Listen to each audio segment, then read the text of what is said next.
Hey everybody, time for a 5-star chat. I want to talk to you about return to office.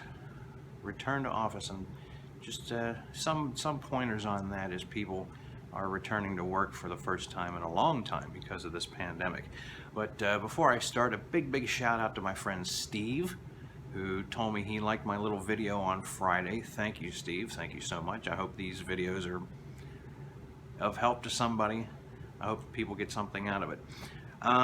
So let's start. Let's talk about the current situation first. Now, a lot of people have been out of the office for a long time, maybe over a year. In our case, they left last March of 2020, and we're just getting them back here. Some people are starting to come back right now. We've got a return to work date of June 1st. So let's think about what's happened between then and now as security professionals, particularly in corporate environments. You've had over a year, in some cases, where you've gone to work every day in an empty building. All that's there is you, your security co-workers, maybe some housekeepers, some maintenance people, and that's it. That's all you've had for maybe a year. And you've sat around looking at each other. You've done your bare minimum work, your tours and your inspections and all that. And maybe you got some training done. Hopefully you got some training done. You've had plenty of time to do it. But there's been no interaction with the general population. There's been none. You've been spoiled.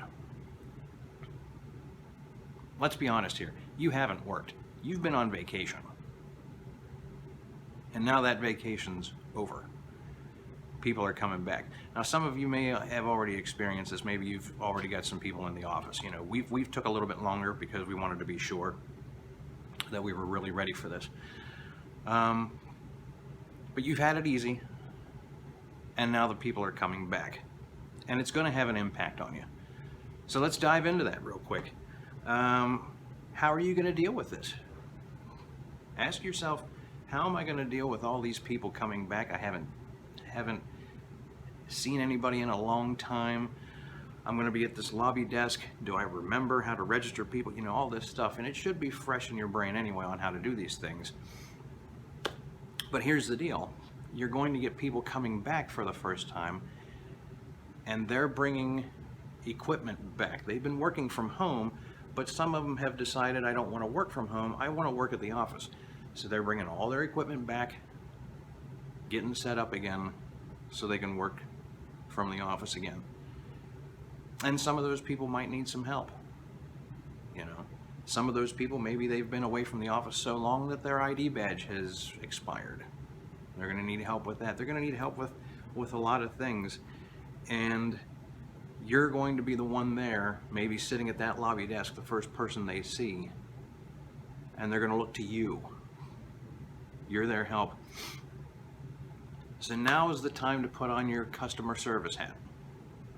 You know, you still keep your protection hat on, but now's the time to put on your customer service hat.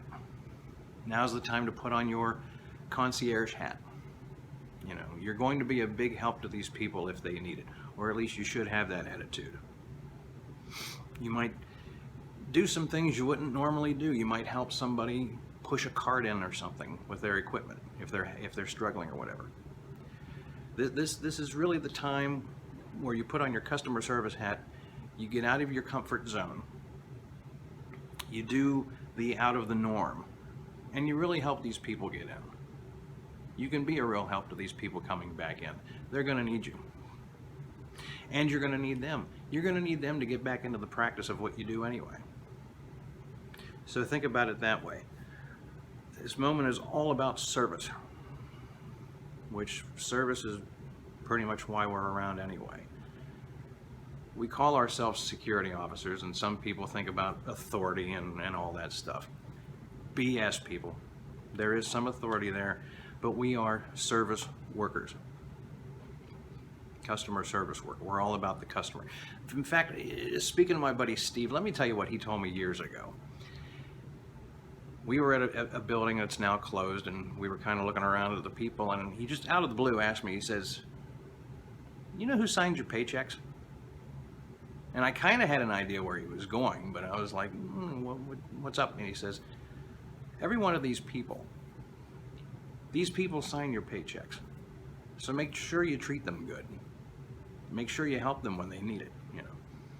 That was more than 10 years ago, and it's still stuck. I wonder if he remembers that.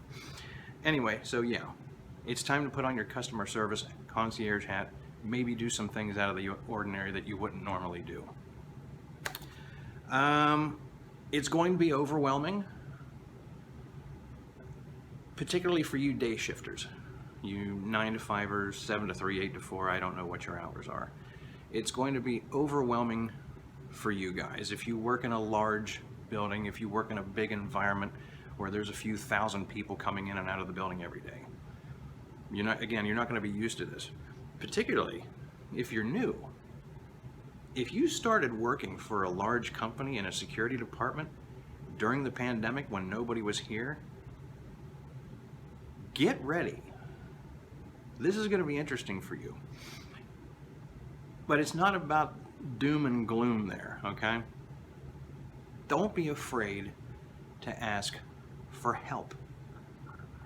In some cases, you're going to need help. You're going to be overwhelmed by all this traffic coming in, and all these ID cards you might have to set back up, and all these people bringing in their equipment and they need help. Maybe they need a cart and all this stuff. It's going to be one person after the next. Don't be afraid to ask for help. In most cases, you guys, especially working in these large environments, you've got plenty of other security people there. Bring somebody out to the desk with you for a while. Don't take it all on yourself. Don't burn yourself out, because you're going to need some help. If you have enough staff, if you have several people on shift, come up with a rotation for that desk so nobody gets burned out. Get together, say, hey, let's rotate every hour. Let's rotate every 2 hours, whatever it is. Just make sure that nobody is getting overwhelmed out there. Because remember, it's not just for that one day. You're going to be dealing with this probably for a week or two. So make sure you get together with your team, your fully engaged team, and come up with some sort of rotation.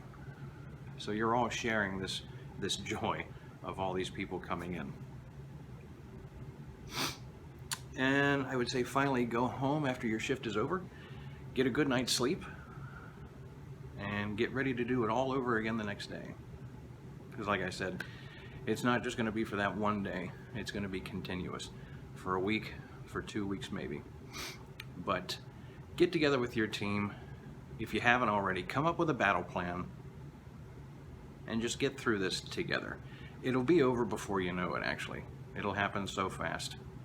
So anyway, hit the like button, subscribe to this channel, give me a comment or two, your thoughts, and I'll see you next time. In the meantime, take care.